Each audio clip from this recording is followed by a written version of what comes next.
Gaur Natxiri Goienekin gaude. Kaixo, Natxo? Kaixo, egunon. Lehenbizi zure buru aurkeztu pizka bat? Bai, bueno, ni esan duzun bezala, Natxo Irigoyen Iriarte naiz, edo Ignacio, nahi duzun bezala, eta Nafarroako Unibertsitate Publikoko irakaslea naiz. Nekazaritza eta biozientzietako goi mailako eskolan, aritzen naiz azkenengo 20 piko urtetan. Lehenengo gaiarekin hasiko gara, ekonomia zirkularraren sarrera eta testuingurua Nafarroan. Zer da zure ustez ekonomia zirkularra eta nola azalduko zenioke kontzeptu herritar arrunt bati? Bueno, ekonomia zirkularra, izen horrekin, ekonomia, atzera botatzen du ez. Bueno, ekonomia zirkularra nik esango nuke dela gure baliabideak edo gure errekurtsoak kudeatzeko estrategia bat. Zeinetan planteatzen da errekurtso horiei alik eta etekin handiena ateratzea, modu honetan errekurtso horiek edo baliabide horiek ez ditugu berriro naturatik atera behar, erauzi behar. Vale, eta nola azalduko nioke, pertsona arrun bateri, nire amari adibidez, ze esango nioke? Pues, esango nioke hori dela gu denok, gutako edo zeinek, irlatik itiki batean biziko bagina egingo genukena. Eta hori zer da? Pues, gure inguruan dauzkagun gauzak zaindu, aprobetxatu, eta ez bakarrik hori, baizik eta baita ere gure auzokideekin ongi moldatu. Eta saiatu denak alik eta hoberen konpontzen eta alik eta hoberen zaintzen gure ingurua. Osoki, Nafarroak zer puntu sendo ditu ekonomia zirkularrean oinarritutako trantsizioan? Pues, abantai puntu batean aurkitzen gara Nafarrok. Zeta sorte daukagu komunitate txiki bat gara, beste komunitate handiagoekin konparatuta, nahiko ongi moldatzen gara gure artean, ongi izate maila altua daukagu, eta horrek esan nahi du baliabideak dauzkagula, eta moldatu algarela, gauza erronka berri hauei aurre egin aldiagula, eta gero beste aldetik nolabait aitzindariak izan gara. Aitzindariak izan gara, eta erakunde askok, eta eragile askok, dagoeneko aurre pausoak eman dituzte ekonomia zirkularreruntz transizio honetan, eta horregatik abantail egoera batean gaude, beste gure inguruko paisaiarekin konparatuta. Eta zure ustez, zein dira Nafarroan ekonomia zirkularra garatzeko oztopo nagusiak gaur egun? Bueno, pues oztopo nagusia bada, nik esango nuke, ekonomia lineala bera. Ekonomia lineala jaunta jabe da, eta jaunta jabe izan da, azkenengo hamarkadatan, eta indartsu dago ekonomia lineala, ez? Dena antolatuta dago ekonomia lineal honen hildoan. Orduan, oztopoak, pues nola ez, pues ekonomia linealaz bizi diren entrepresak eta erakundeek. Adibidez, pues meagintza aritzen diren entrepresak. Eraikuntza handiak edo erraldoiak egiten dituzten entrepresak. Horiek nahi dutena da, egin, konsumitu. Eta, zer esanik ez, horren errotuta dagoen Nafarro honetan kotxe industria. Kotxearekin lotutako industria oso sektore potentea da, eta kostatzen ari zaio Nafarroan moldatzea ekonomia zirkularreruntz hildo honetara. Zein dira Nafarroan ekonomia zirkularra garatzeko oztopo nagusiak gaur egun? Bueno, oztopo asko daude, baina nabarmentzagatik 3 aipatuko nituzke. Bada kontsumo kultura oso zabalduta dago, eta gero eta gehiago, ez? Gero eta gutxiago irauten dute gure arropa, gure gauzak, denok, eta igual gaztenen artean igual zabalduago dago, gauza berriak izatea, ez? Nolabait liluratuta gaude konsumismoarekin. Beste oztopo bat ikusten dut, nazioarteko kontekstua.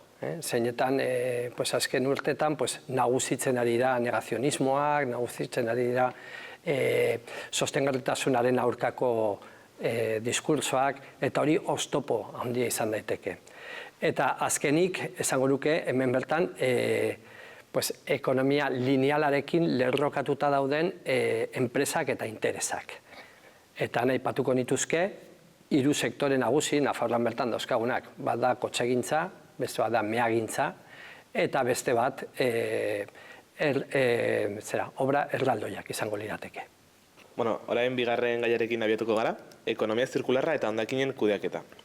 Nola uztartzen dira hondakinen kudeaketa eta ekonomia zirkularra zure ikerketaren ikuspegitik? Bueno, nire ikerketetan edo guk Unibertsitate Publikotik aurrera daramatzkigun ikerketetan beti saiatzen gara 3 ildotan jorratzen. Alde batetik nola beheratu, nola murriztu sortzen diren hondakinak. Bigarrena izango litzake nola berrerabil daitezken produktuak hondakina ez bilakatzeko, eta azkena nola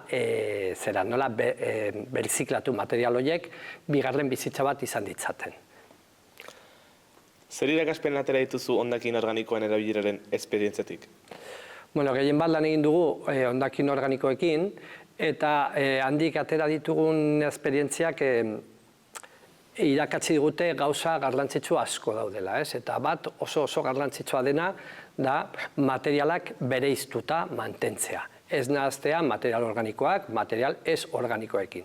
Zeta mantentzen dugunean zerbait bereiztuta, biziraun aldu, asko, luze, eta ez du inongo arazorik ematen. Baina behin nahazten ditugunean materialak orduan sortzen dira arazoak. Hori irakaspen bat atera duguna hortik. Nola lortu ez nahazten? Hemen oso garrantzitsua da berpentsatzea gauzak. Berpentsatzea nola diseinatzen ditugun produktuak, nola diseinatzen ditugun zerbitzuak, nola egiten ditugun gauzak. Zeta adibide simple bat. Gutako asko, igual erosi dugu inoiz letxuga bat poltsa batean sartuta. Letxuga hori erraz galtzen da, eta 2 aste barru edo gutxiagotan, denbora laburragoan, galdu egiten da. Eta hori jasotzeko biltzen dugu plastikozko ontzi batean, poltsa batean, biziraungo duela denbora luzean. Orduan gertatzen da, letxuga hori galtzen balin bada, nahaztuta daude materialak, eta ezin ditugu aprobetxatu. Orduan horrek nahaztuta daudenez ez dugu zer egiterik. Baina irekitzeko, baina dana material biologikoarekin egina egongo balira, ez litzake inongo arazorik eta hondakin horiek berreskuratzea eta aprobetxatzea askoz ere errazagoa izango litzake. Zein urrats falta dira Nafarroan hondakin fluxuak erabat zirkular bihurtzeko? Bueno, asko eta handiak behar dira. Urratze ekonomia zirkularreruntz transizio hau bide luzea da, oraindik ez dugu ikusten bide honen helmuga, baina bide luzea eta erakargarria era berean, erreto bada, dema bada. Aldaketa handiak behar dira, batzuk gure esku daude eta beste batzuk ez daude gure esku.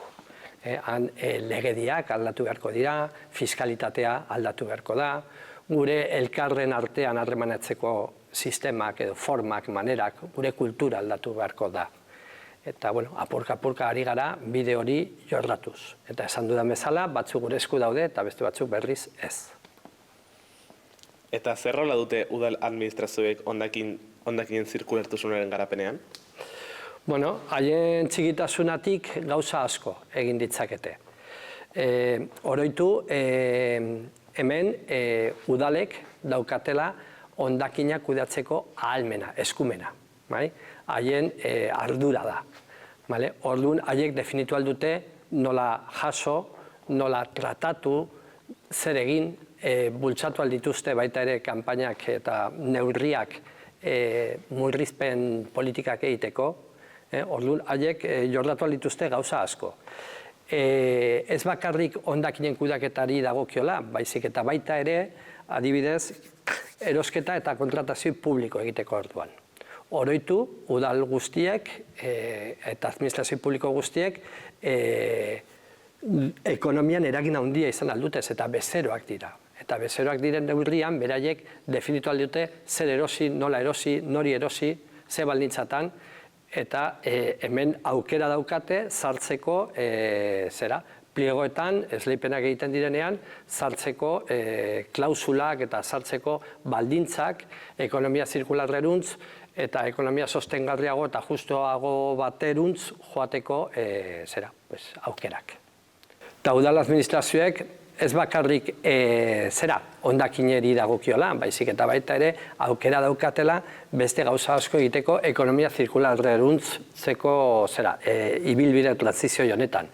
esaterako mugikortasun sostengarria bultzatu aldute, zera txirrindula gintza bultzatuz, bide gorriak diseinatuz, zera urbanismo berde bat eginez, natura hiri eta herri barruan indartuz, eta gauza asko egin ditzakete hildo honetan.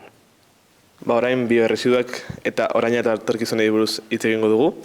Zer aukera estrategiko ikusten dituzu biohondakinentzako datozen urterako? Bueno, biohondakinetaz hitz egiten ari garela, suposatzen dute esan eduzula etxeetan sortzen diren biohondakinetaz. Bai, ez industriarenak, ez eta horiek beste pelikula bat dira. Bihondakin hauetaz hitz egiten ari garela, esango nuke oso estrategikoak direla eta gero eta gehiago mintzatuko garela haietaz datozen urteetan. Zergatik? Bihondakinak direlako gure etxeetako hondakinen frakzioi ugariena, iaia erdia izan daiteke bihondakina, edo horren bueltan ibiltzen da, ez dago beste frakziorik horren ugaria denik. Eta zer gertatzen da, berezitasun ezaugarri berezi batzuk dauzka, ustelgarriagoa da, eta orduan exigitzen du beste kudeaketa diferente, beste frakzioekin konparatuta. Hotz kristala, edo metalak, edo beira, diferentea da. Orduan zer gertatzen da, nola hau frakzioi ugariena den, ongi bereizten balin badugu eta zaborrontzitik ateratzen balin badugu, eta beste material fluxuetatik bereizten balin badugu, gainontzeko frakzioak askoz ere hobe kudeatzen dira. Orduan, bihondakinak kudeatzen ari garenean, ongi, horrekin lortzen ari gara, etxeko hondakin guztiak ongi kudeatzea. Horregatik funtsezkoa da, etxeko hondakinen arazoak konpondu nahi balin badugu, modu simple, eroso eta merke baten bidez. Zein onura dakarte bihondakinak tokian bertan konpostatzeak? Bueno, bihondakinetaz hitz egiten ari garela, sistema normala izaten da, gu etxeetatik ateratzen dugu zaborra, uzten dugu bihondakinak kasu honetan edukiontzi marroian, eta gero udalak jaso egiten du, eramaten du planta batera, normalki beste kamioi batean sartzen dute kamioi handiago, eta eramaten dute urrutian dagoen planta erraldoi batera. Hori da sistema tradizionala. Sistema dezentralizatuetan zer planteatzen den? Planteatzen da, hondakin horiek edukiontzi batera bota beharrean, botatzea zuzenean konpostadora batean, hemen unibertsitatean, kanpustaje programan egiten ari garen bezala. Han konpostadora horietan, han bertan tokian kudeatzen da, eta modu honetan aurrezten dugu bai bilketa, bai garraioa eta bai tratamendua. Honek onura asko suposatzen dute, onura handiak barkatu. Ze zentzutan, alde batetik onura ekonomikoak, zeta izan daiteke, segun nola planteatzen den beste sistema, baino merkeagoak, kasu askotan, gehien bat urrutian dauden herrietan eta gunetan. Gero baita ere, onura, ingurumen onurak, CO2 isurketak, kamioi horiek eta sistema horrek sortzen dituen isurketa, CO2 isurketak eguratzara askoz ere txikiagoak dira.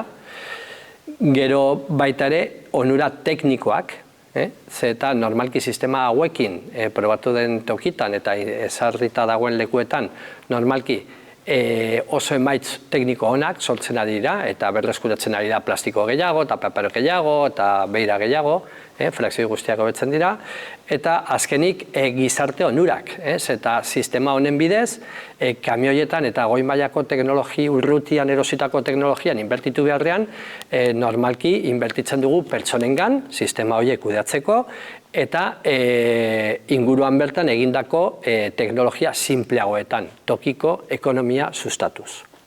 Nolako arrakasta izan dute zuk kudeatutako konpostaje sistemek ingurune urbano eta landa eremuetan? Bueno, umnak kudeatutako baino, umnak ez du zaborrik kudeatzen, bakarrik egiten ditugu guk bertan unibertsitate barruan sortzen ditugunak. Eta horiek, orokorrean kanpustaje proiektuaren bidez, lehen aipatu dudana, daramatzagu 6 urte inguru jantoki nagusiaren hondakin organikoak kudeatzen unibertsitateen bertan, arrakasta handiz, eta gauza bera kimaketaren hondakin gehienekin. Baina hortaz aparte, nik esango nuke, unibertsitateak egin duena izan da lagundu, ikertu, hainbat eta hainbat udalek eta hainbat eragilek Nafarroan eta inguruko erkidegoetan garatu egin dituzten sistemak.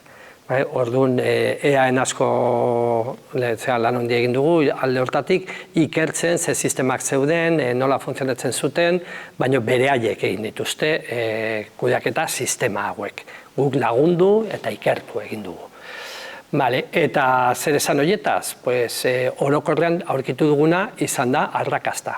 Arrakasta, zeraz eta lortu egin dugu, kaso gehienetan estatuko emaitzik onenak lortu egin dute udal hauek, eta referentzia izaten ari dira estatu mailan hondakinen kudeaketaren inguruan. Badira, estatuan beste lekuetan, zeinetan baita ere, emaitzak oso onak lortu egin diren. Beste esperientzia batzuk gaizki atera dira, dena esan behar da, eta batzutan gauzak aitzindaria izaten eta lehenengo pausa ematen duzunean, askotan erortzeko arriskua handiagoa daukazu. Eta orduan badira esperientzia onak, esperientzia txarrak, baina orokorrean esango nuke arrakasta, bai teknikoa, bai ekonomikoa, eta bai soziala. Eta lanpostu asko sortu dira, eta bertako enpresak murgildu dira lan hauetan. Zein aldaketa legala edo instituzionala falta da bihondakinak baliabide bihurtzeko? Nik esango nituzke, segure asko falta direla, baina bi nabarmentzeagatik honako bi hauek esango nituzke. Lehenengoa da giza baliabideak. Hondakinen kontua konplikatua da, zabala, eta behar da jende asko lan egiteko honetan. Bai administrazio handietan, erkidegoko administrazio zentraletan, adibidez, eta baita udal txikietan, ertain eta txikietan. Eta nolabait ere, entrepresetan. Da sektore bat jende beharra duena. Eta gehien bat administrazioaren aldetik, hau guztia aurrera eramateko eta beretan ekonomia zirkularra bateruntz transizio hori garatu nahi balin badugu, behar da jende gehiago administrazioan lan egiten honetan. Hori alde batetik. Eta gero beste aldaketak beharko zirenak legeen inguruan edo fiskalitatearen inguruan, zeta ezin da izan, gaur egun oraindik ere gauzak gaizki egitea, merkeagoa eta errezagoa izatea gauzak ongi egitea baino. Eta hori ezin da onartu. Ezin da onartu, gaur egun oraindik egotea zenbait enpresak edo udalek edo eragilek hondakin guztiak nahasian botatzen, inongo politikarik prebentzio politikarik egin gabe, eta jarraitzea ordaintzen ongi egiten duenaren pareko kantitate bat. Hori ezin da izan. Orduan fiskalitatea eta legeak aldatu edota ja ongi dauden asko betearazi. Eta beste hirugarren puntu bat izango zen ekoizleen ardura. Ekoizleen ardura muturrera eramatea.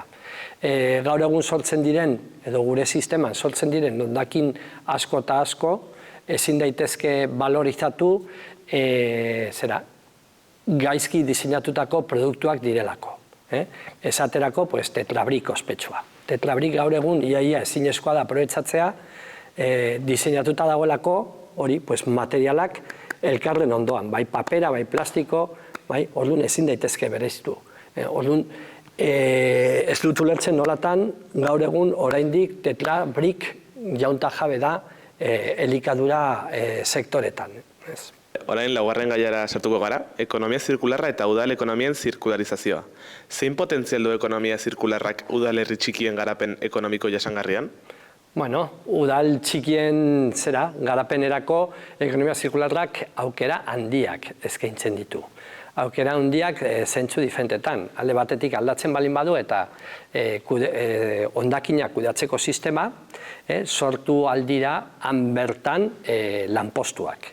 Lanpostuak eta igual kostua antzekoa izan daiteke, baina kamioi handi bat erosi beharrean edo entrepresa handi bateri dirua eman beharrean, eman altzaio diru hori bertako enpresa txiki batek kudeatu alizateko hondakin horiek han bertan. Modu honetan lanpostuak sortzen dira, eta ekonomia eta diru hori atzerrira joan beharrean edo urrutira joan beharrean herrian bertan gelditzen da. Gero beste aldetik, erosketa publikoaren bidez, lehenestu aldira eta prioritatea eman altzaie inguruko hornitzailei, inguruko enpresei. Eta modu honetan aurrera pauso bat eman aldugu bertako ekonomia eta bertako dirua bertan gelditzeko. Nola eragin dezake ekonomia zirkularrak enplegu berrien sorrera tokien tokiko esparruetan?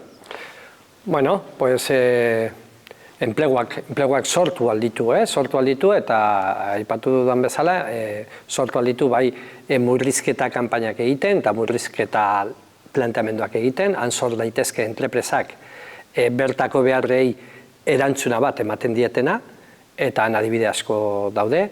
Gero baita ere bilketan, zaborren bilketan, eta aldatzen dugu sistema, zaiatzen gara jatorrian bereizten ahalik eta hoberen, eta hortarako teknologia handirik ez dago, hortarako behar dena da jendea. Orduan bereizketa, bilketa, etxe egiten, pertsonak behar dira eta han enpleguak sortzen dira.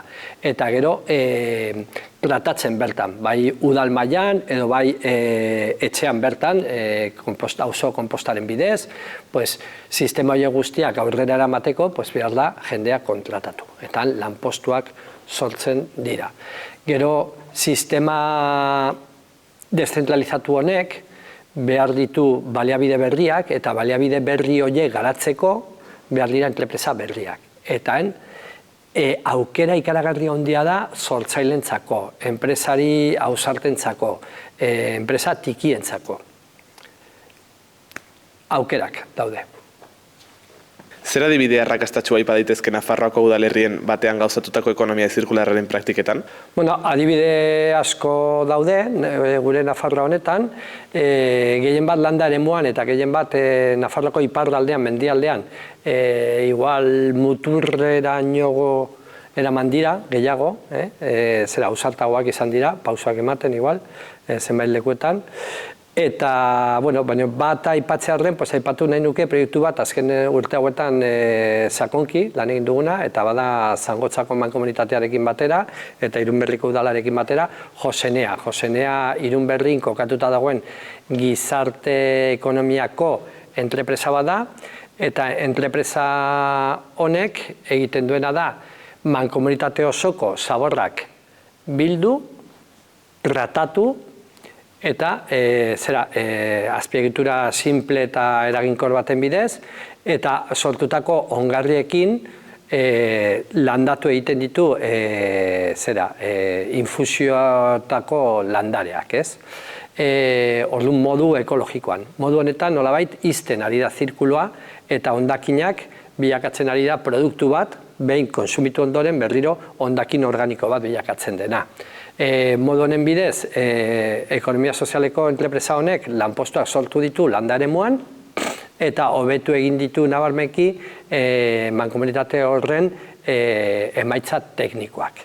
Bidea oraindik jorratzeko dago, eta bueno, sinergia asko lor daitezke, ez bakarrik hondakinen kudaketa, baizik eta hondakinen kudaketa lotuz, Josenean egin den bezala, baratzegintzarekin, edo beste produktuen ekoizpenarekin, edo energia ekoizpenarekin, edo kosmetikoen ekoizpenarekin. Orduan, hemen gauza asko daude egiteko.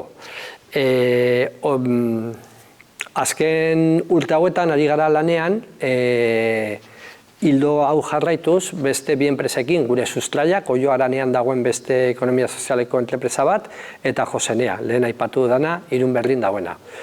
Orduan, bi hauen artean, sinergiak bilatzen ari gara, lotzeko hondakinen kudeaketa baratzegintzako kontu honekin.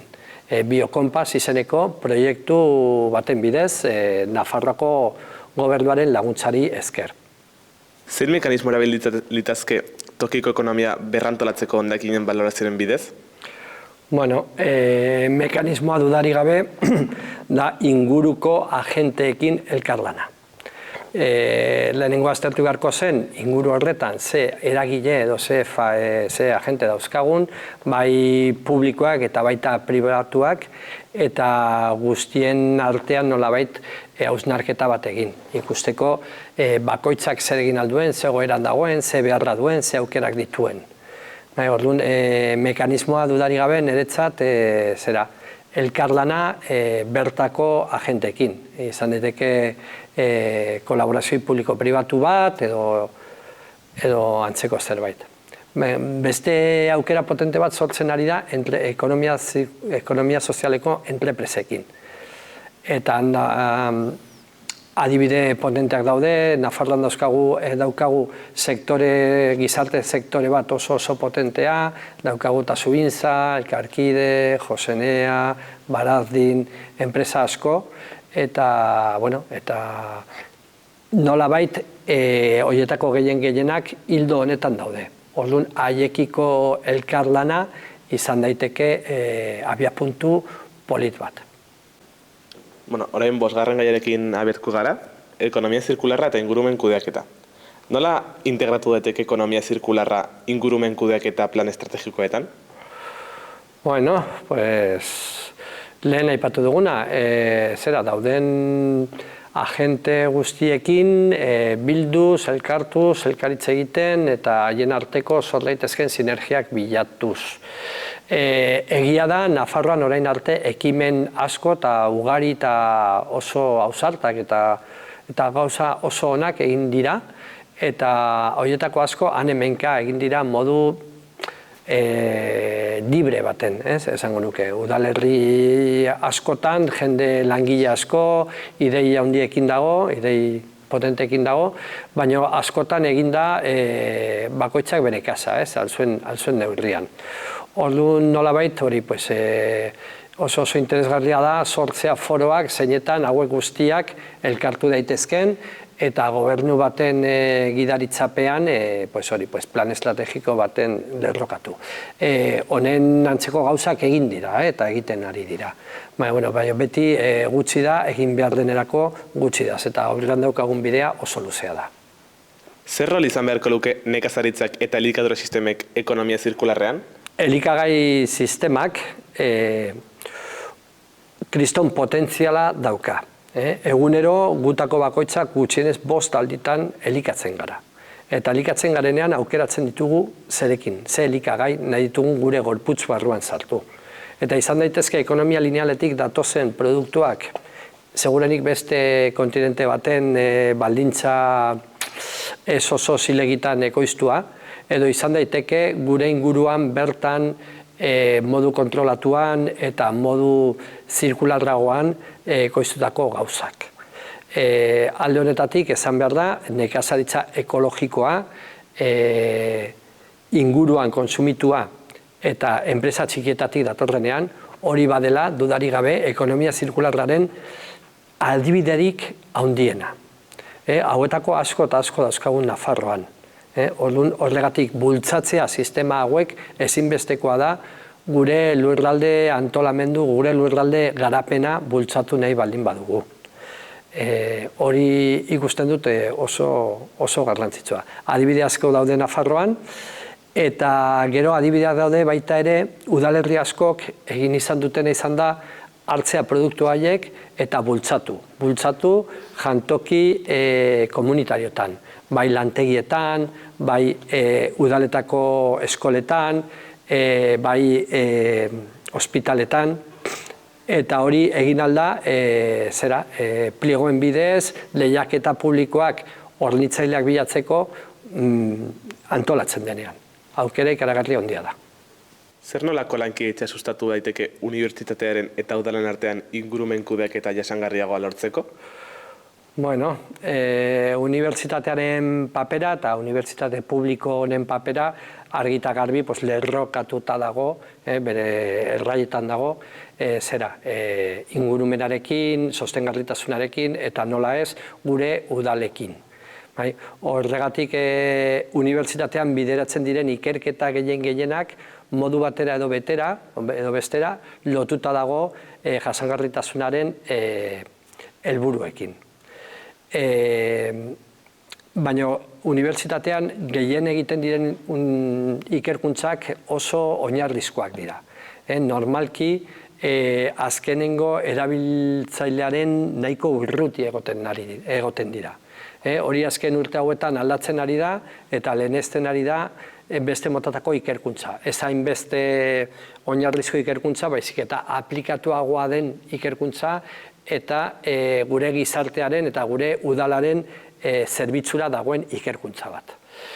Azken urte hauetan, gainera, irakaskuntzarei dagokiola, gero eta zabalduago dira aprendizaje zerbizio izeneko metodologiak. Zeinetan ikasleek ikasteko, irakasgai diferentetan garatu behar dutena, planteatzen dutena da zerbitzu bat gure gizarteari. Orduan, aprendizaje zerbizio sistema honen bidez gero eta gehiago zabaltzen ari dena, aukerak daude. Beste aldetik, unibertsitatean baita ere, egiten dira oso aplikatuak diren gauzak, eta gure taldean adibidez, egin dugu lagundu, jarraitu, ikertu, udal diferente askok eta eragile diferente askok martxan berez jarri dituzten sistemak. Orduan alde hortatik oso ongi. Eta beste gauza bat egin alduguna da divulgazioa. Eta gure unibertsitatetik iaia 9.000 ikasle pasatzen dira urtero eta unibertsitate honen ADN-ean dago ikasle horiei nolabait zigilatu, sostengarritasunaren diskurtso hori.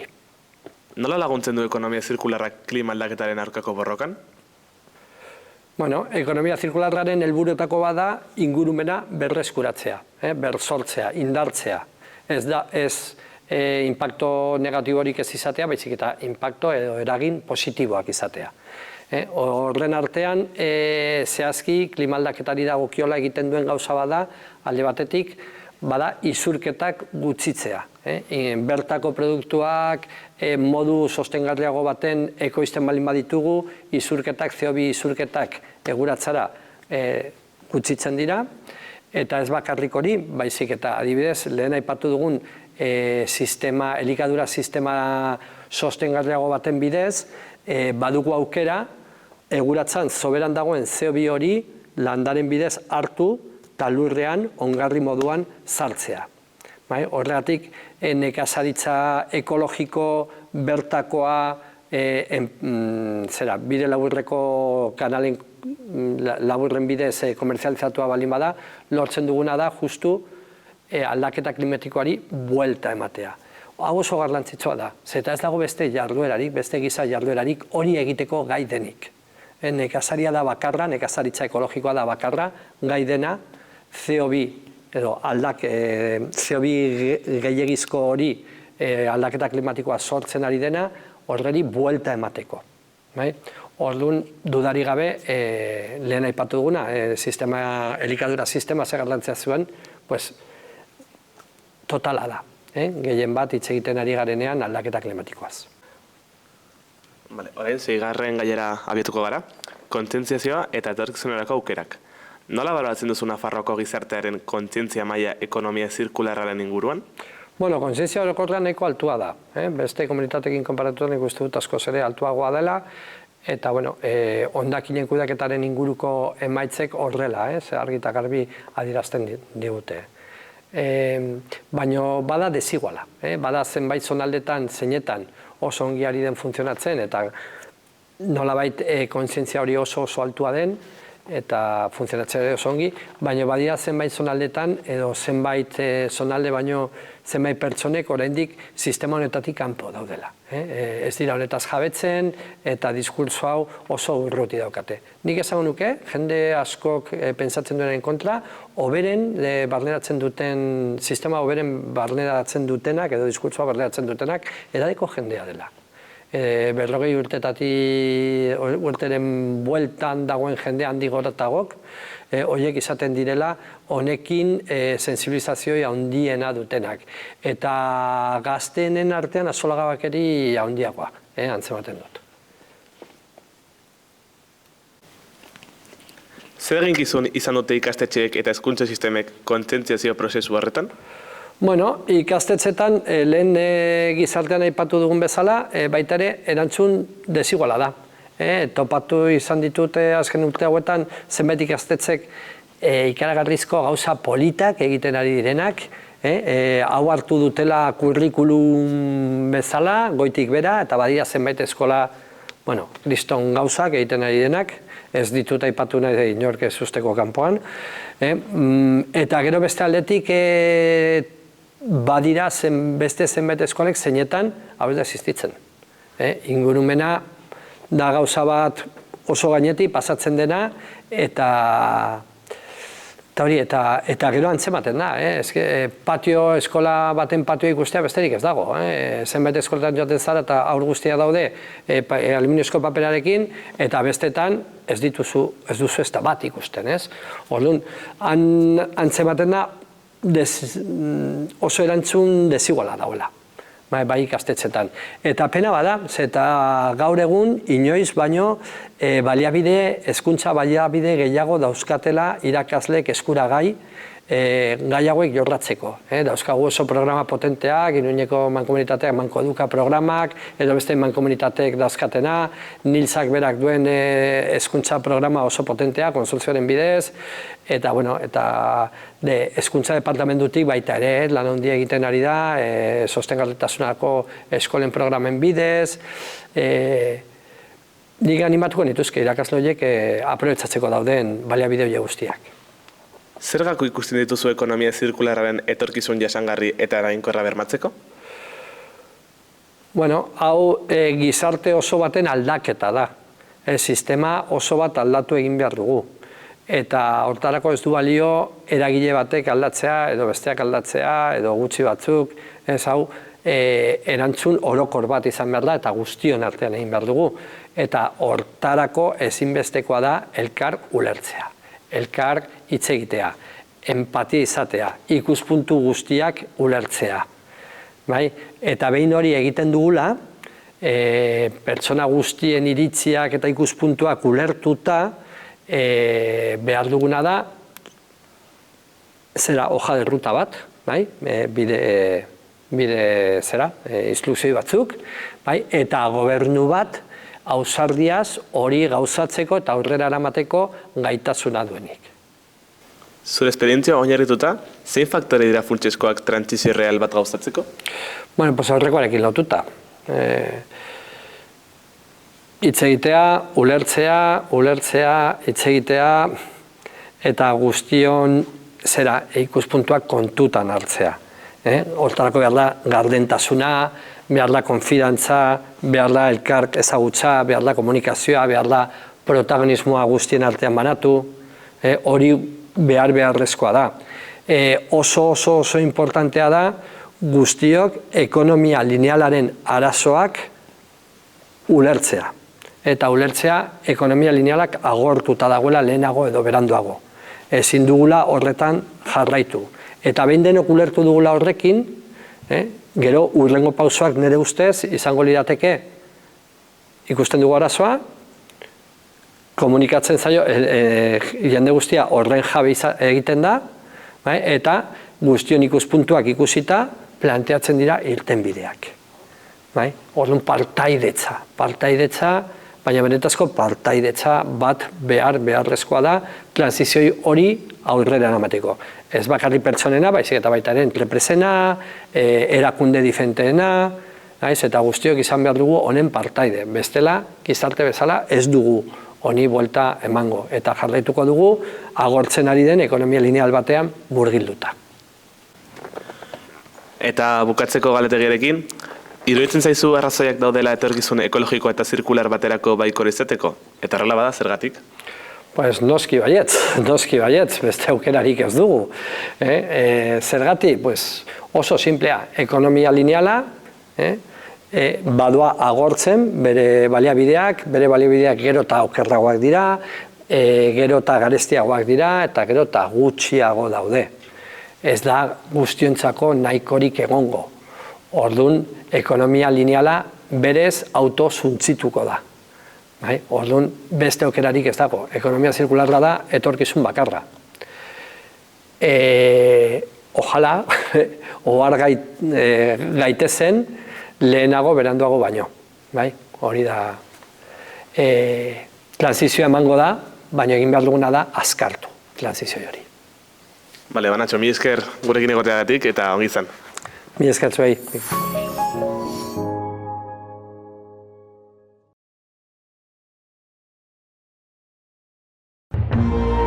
Gobierno de Navarra. Nafarroako gobernua.